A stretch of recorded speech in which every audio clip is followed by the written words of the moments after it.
Assalamualaikum viewers. I hope you will be fine and doing great.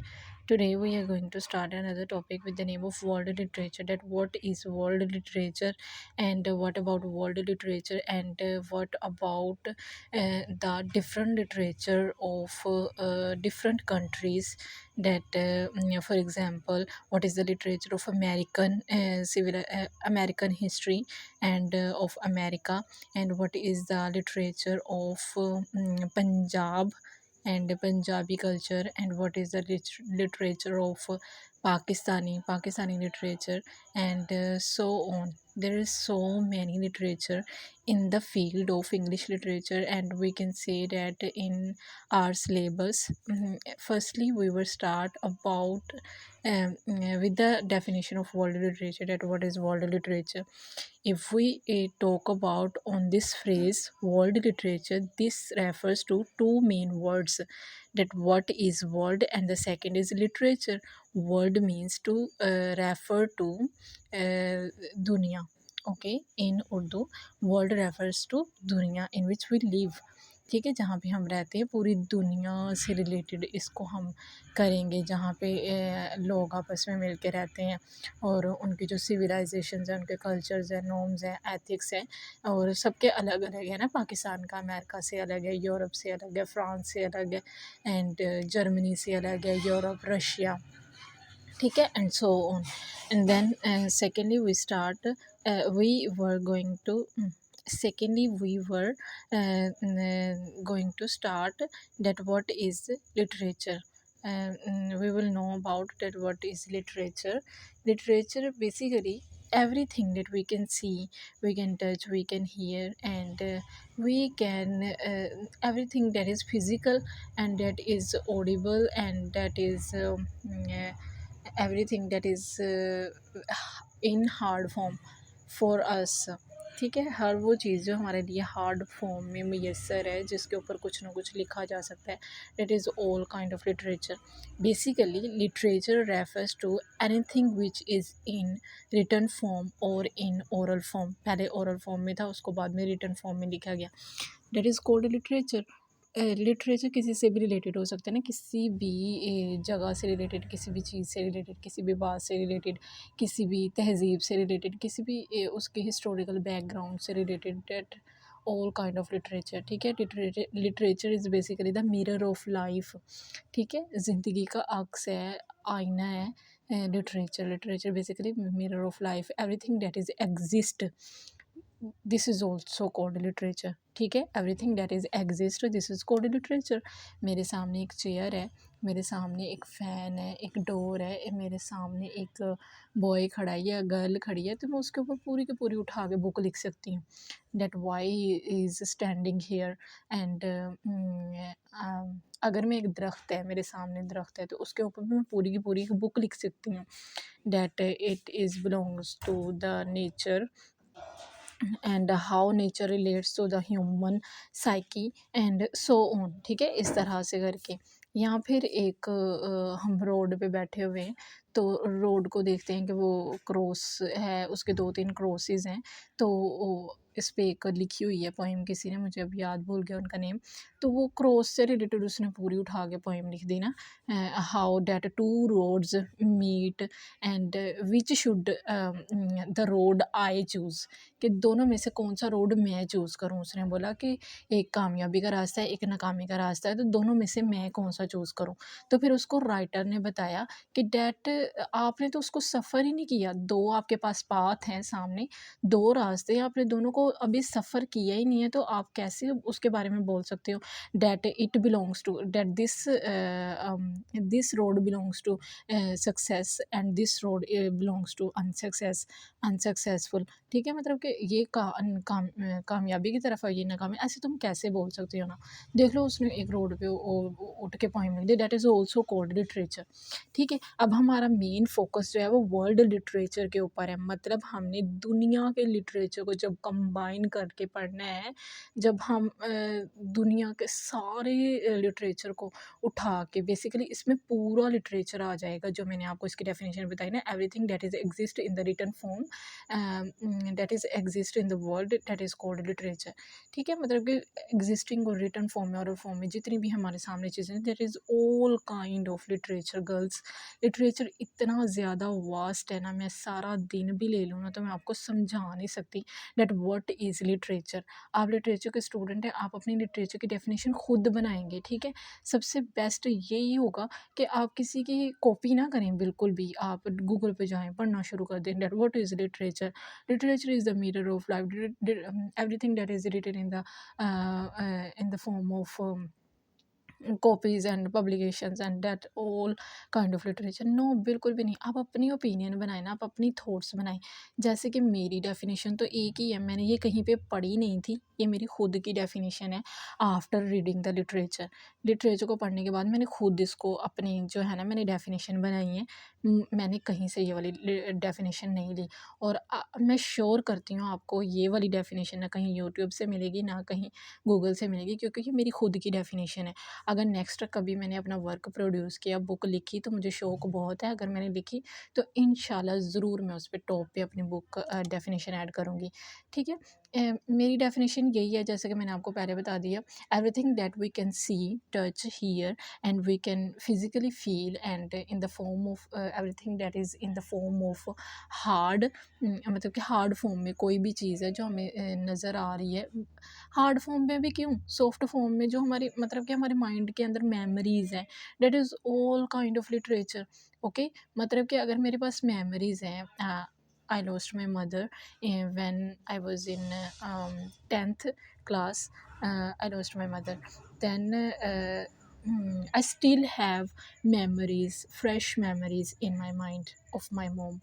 तो that is all kind of literature, क्योंकि वो मेरे mind में nostalgic है, that how she treat me, that what she wears at last day when I met her. जब वो घर से जाने लगी थी, देन उनका एक्सीडेंट हो गया था, तो उससे पहले उन्होंने क्या पहना हुआ था, then what she made for us, वो हमारे लिए क्या बना के गई थी खाने में, that all kind of memories and all kind of feelings I have in my mind.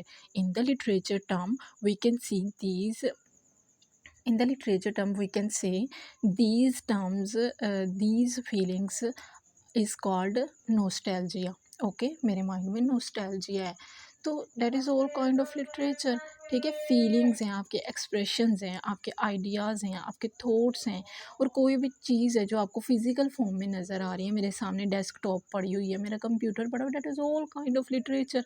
आप इसके ऊपर उठ के एक पूरी बुक लिख सकते हो।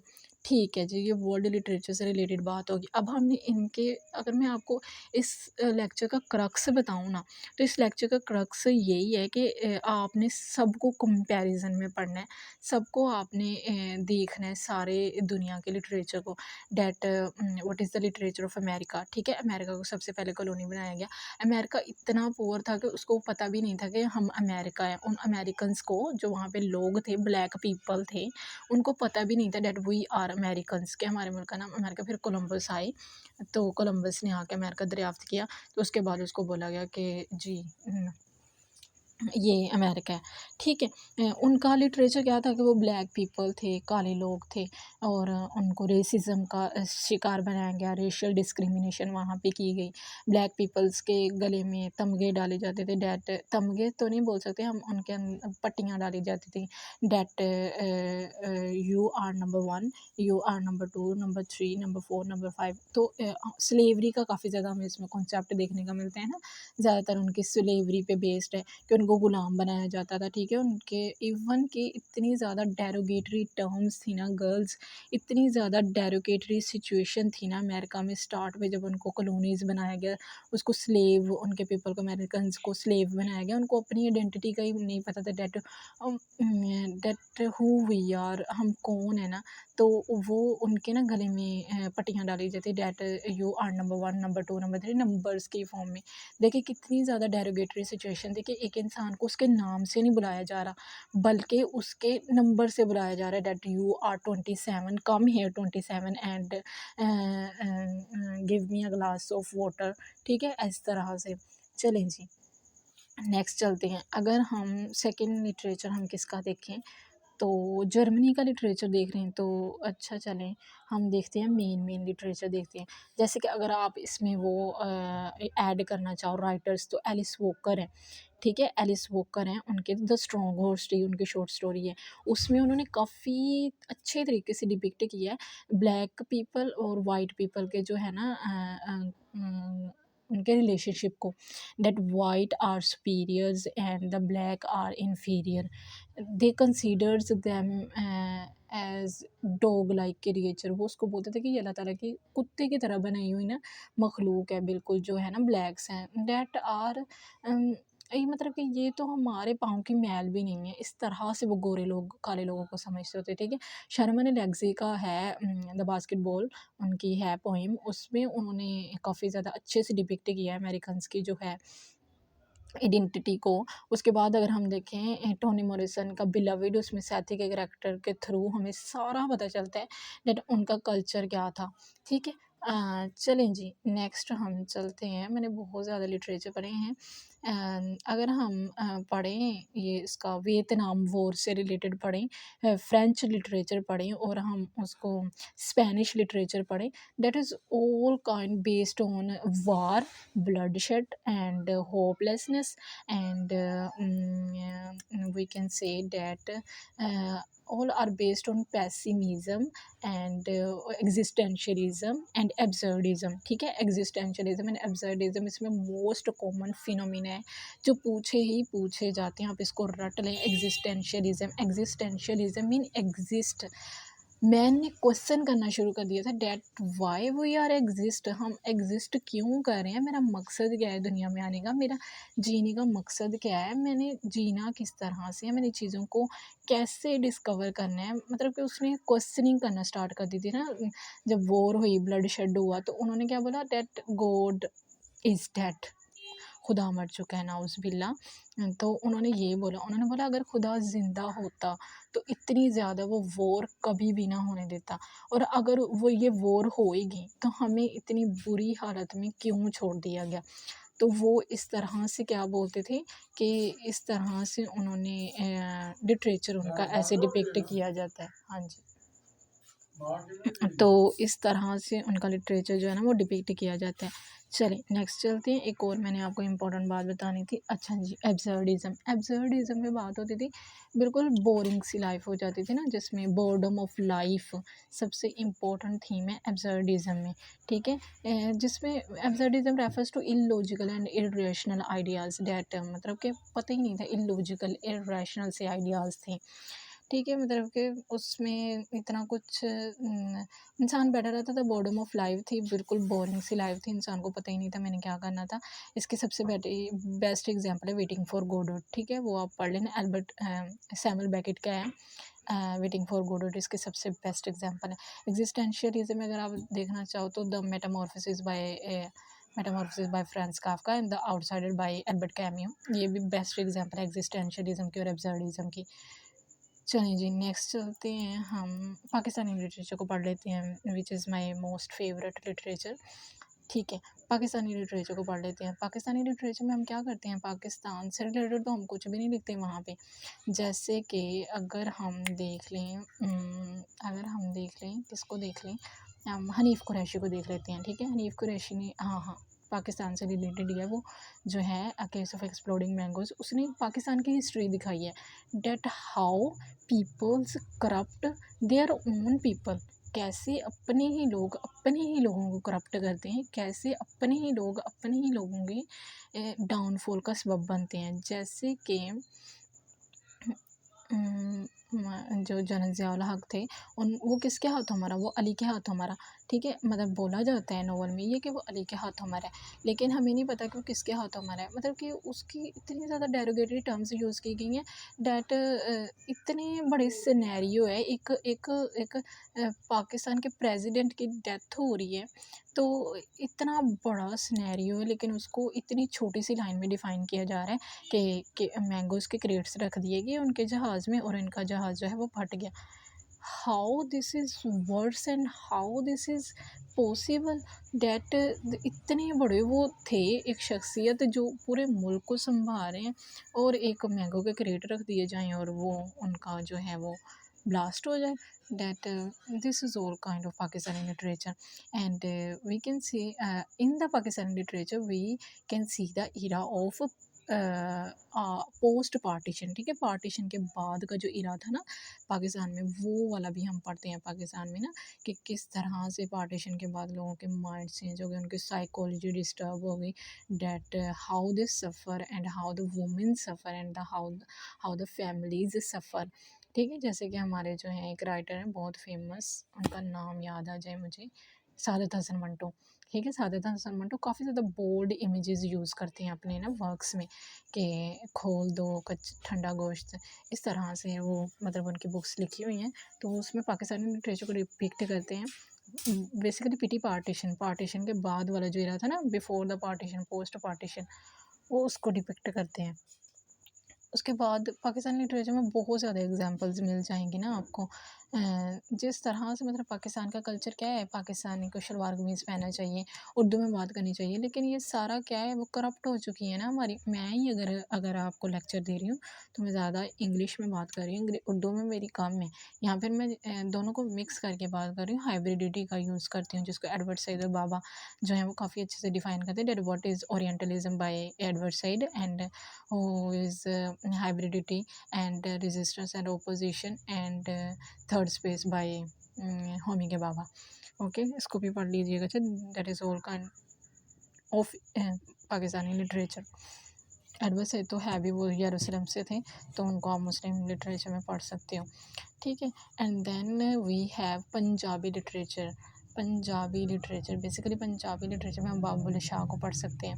बाबा बुल्ले शाह का तेरे इश्क नचाए, रांझा रांझा कर दी एंड करकत्तन वाल दिहान कुड़े, इनकी ये जो पोइम है बहुत बहुत बहुत, मैं कहती हूँ इतनी अच्छी पोइम्स है ना, और जिसको पढ़े बिना मुझे लगता है पंजाबी लिटरेचर कभी भी कंप्लीट नहीं होगा, ठीक है? जलालुद्दीन रूमी को पढ़े बिना पंजाबी लिटरेचर कभी भी कंप्लीट नहीं होगा। मैं कहती हूँ ये मेरा है। बाबा बुल्ले शाह को पढ़े बिना तो बिल्कुल भी आपका जो लिटरेचर है ना पंजाबी, वो कंप्लीट नहीं होगा। जब हम इनको पढ़ते हैं ना तो हमें अल्लाह ताला से खुद ही मोहब्बत हो जाती है, अल्लाह ताला से खुद ही प्यार हो जाता है। हम अल्लाह ताला के बारे में सोचना शुरू करते हैं, दैट जिस तरह से पहले हम सोचते हैं, जिस तरह से हम पहले नमाज़ पढ़ते हैं, हमारा तरीका चेंज हो जाता है बाबा बुल्ले शाह को पढ़ने का। जैसे कि Baba Bulleh Shah religious, he reject the religious orthodox, okay, he rejects the religious orthodox. अब रिलीजियस ऑर्थोडॉक्स क्या थे? अहले सुन्नत शिया हो गए, और काफ़ी ज़्यादा फ़िरके हो गए ना, लोग फ़िरकों में बँटे हुए हैं और अपने फ़िरकों के ज़रिए वो अल्लाह ताला को मनाने की कोशिश करते हैं। But Baba Bulleh Shah rejects all the religious orthodox, he says that why we do this, why we do this, how can we do this, that we are Ahle Sunnat and you are Shia and we cannot meet with each other। मतलब कि अब छोटी सी बात हो जाए तो किस तरह से लोग सड़कों पे उतर आते हैं कि अहले सुन्नत ने अहले शिया को ये बोल दिया, वो सबको रिजेक्ट करते हैं। वो कहते हैं अगर आपने अपना कॉन्टैक्ट बनाना है तो खुद बनाओ अल्लाह ताला के साथ। आप एक पर्सन हो, अल्लाह ताला आपकी ज़ात है, तो आप अल्लाह ताला के साथ अपना खुद बनाओ ना रिलेशनशिप। आप क्यों नहीं बना रहे? अल्लाह पाक तो कुरान मजीद में भी फरमाते हैं कि मैं आपकी शहर से भी ज़्यादा करीब हूँ। ऐसे है ना? तो आप अपना जो है आप अपना जो प्योर जो कनेक्शन है, आप अपना खुद से अल्लाह ताला से क्यों नहीं मेंटेन करते? आपको क्यों किसी दूसरे की ज़रूरत पड़ जाती है? आपको क्यों मौलवी की ज़रूरत पड़ जाती है? दैट मौलवी ही मुझे कहेगा या मेरे पीर साहिब ही मुझे कहेंगे तो मैं इस तरह से करूँगा। नो डाउट स्टूडेंट, वो ये बात अलग है कि पीर हम अपने पीर के साथ उठाए जाएँगे, हम नेक बंदों के साथ उठाए जाएँगे, हमारे पीर जन्नत में जाएँगे तो वो हमें भी ले जाएँगे। ये एक अलग कॉन्सेप्ट है, ये काफ़ी ज़्यादा कंट्रोवर्शियल और अलग कॉन्सेप्ट है, मैं इस पे बिल्कुल भी नहीं जाऊँगी।